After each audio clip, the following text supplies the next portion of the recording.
আমরা বিএনপি পরিকল্পনা করে সিদ্ধান্ত গ্রহণ করেছি এই বাংলাদেশের তরুণ যুবকদেরকে, এই বাংলাদেশের তরুণদেরকে, এই ছেলে হোক মেয়ে হোক, তাদেরকে আমরা ভোকেশনাল শিক্ষা দিব, তাদেরকে আমরা আইটি শিক্ষা দিব, তাদেরকে আমরা বিভিন্ন টেকনিক্যাল শিক্ষা দিব এবং শিক্ষা দেওয়ার মাধ্যমে আমাদের তরুণ সমাজকে আমরা দক্ষ মানুষ হিসেবে, দক্ষ কারিগর, দক্ষ শ্রমিক হিসেবে আমরা তাদেরকে গড়ে তুলতে চাই এবং এই গড়ে তোলার মাধ্যমে তারা দেশে যেরকম ব্যবসা বাণিজ্য চাকরি বাকরির ব্যবস্থা করতে পারবে, ঠিক একইভাবে এই মানুষগুলো বিদেশেও কর্মসংস্থানের ব্যবস্থা করতে পারবে।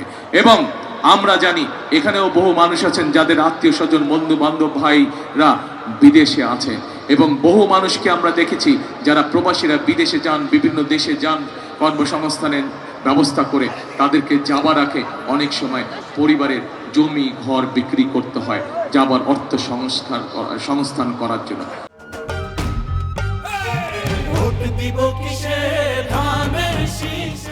আমরা সিদ্ধান্ত গ্রহণ করেছি এখন থেকে ট্রেনিং পাওয়ার পরে যে সকল ভাইয়েরা, আমাদের তরুণ যুবকরা, তরুণ সদস্যরা যারা বিদেশে যাবে, তাদেরকে যেন আর জমি বিক্রি করতে না হয়, পরিবারের জমি, সেই জন্য তাদেরকে আমরা স্বল্প সুদে ক্ষুদ্র ঋণের ব্যবস্থা করে দিব, যাতে করে সেই ঋণের টাকা ব্যবহার করে তারা বিদেশে যায় এবং পরবর্তীতে ধীরে ধীরে তার যে ইনকাম, সেই ইনকাম থেকে তারা ঋণের টাকা পরিশোধ করবে ইনশাআল্লাহ।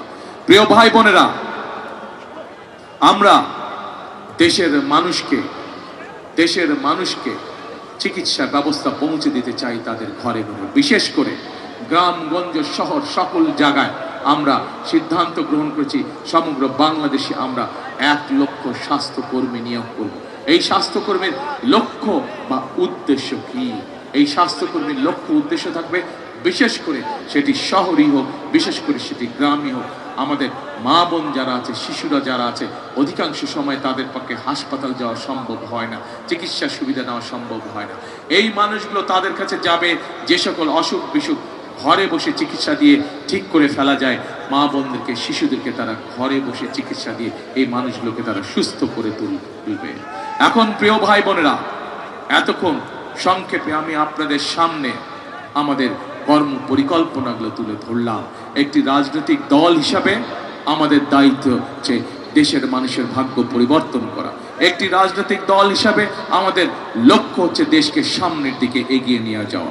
একটি রাজনৈতিক দল হিসাবে আমাদের দায়িত্ব হচ্ছে দেশকে সঠিকভাবে পরিচালনা করা, যখন দেশের মানুষ আমাদেরকে দায়িত্ব দেয়। সেই জন্যই আমরা আমাদের কর্ম পরিকল্পনা ঠিক করেছি। আপনাদেরকে আমি অনুরোধ করব, চিন্তা করে দেখুন, আপনারা চোখটা বন্ধ করে 1 মিনিটের জন্য চিন্তা করে দেখুন, এই মুহূর্তে যতগুলো রাজনৈতিক দল বাংলাদেশে আছে, বিএনপি ছাড়া আর কোনো রাজনৈতিক দল শিক্ষা সংক্রান্ত হোক, যুবকদের কর্মসংস্থানের ব্যাপারে হোক, কৃষক ভাইদেরকে সহযোগিতার ব্যাপারে হোক, মা বোনদেরকে স্বাবলম্বী করার ব্যাপারে হোক, কর্মসংস্থানের যুবক ভাইদের কর্মসংস্থানের ব্যাপারে হোক, কোনো ব্যাপারে কোনো পরিকল্পনা দিতে তারা সক্ষম হয়েছে কিনা? বিএনপি ছাড়া কেউ কোনো পরিকল্পনা, বিএনপি ছাড়া সঠিক পুঙ্খানুপুঙ্খ পরিকল্পনা আর কোন রাজনৈতিক দল বাংলাদেশের জনগণের সামনে উপস্থাপন করতে পারে নাই। কারণ হচ্ছে একটাই, এই মুহূর্তে বিএনপি একমাত্র রাজনৈতিক দল যাদের অভিজ্ঞতা আছে দেশ সঠিকভাবে পরিচালনা করার, যাদের অভিজ্ঞতা আছে দেশকে কিভাবে সামনের দিকে এগিয়ে নিয়ে যেতে হয়, যাদের অভিজ্ঞতা আছে কিভাবে দেশের মানুষের ভাগ্যের পরিবর্তন করতে হয়।